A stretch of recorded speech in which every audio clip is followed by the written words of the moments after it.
The Royal Commission into corruption in the union movement took an interesting twist yesterday when Kathy Jackson said she didn't want to be grilled by a lawyer at the Commission because she'd had a bit of an affair with him while she was married in her first marriage quite some years ago. Now, you might see this as spin because this captured all of the headlines, and some fairly serious admissions from Kathy Jackson didn't get much coverage in the media. Now, of course, that's just putting off the inevitable because the inquiry's looking into it.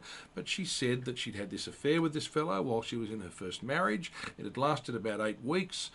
She talked about how she'd gone after a few drinks back to his apartment for the initial assignation. But she made the point, and this was no doubt to demonstrate that she was telling the truth, that he lived near a cemetery, and that in the middle of his lounge room in his apartment was a barber's chair.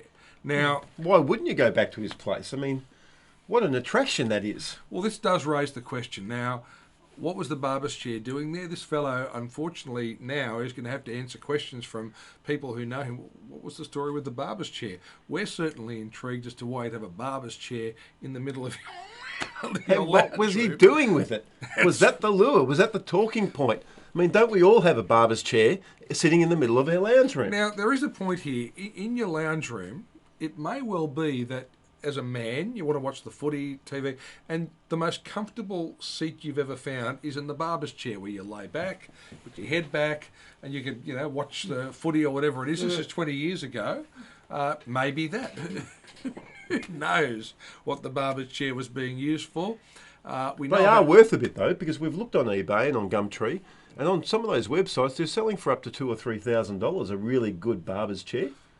So we need one. Well, in fact, what we are going to do, we're going to road test this later on to find out just how comfortable a barber's chair is and what positions you can, get into in a barber's chair. You're going to go later on and get that removed, eh? This? Yeah. But this is just a slight stubble. This is a bit of a beard. It's trendy, actually, to have a beard these days. No, it's not white beards. Oh, not white ones. Oh, okay. No.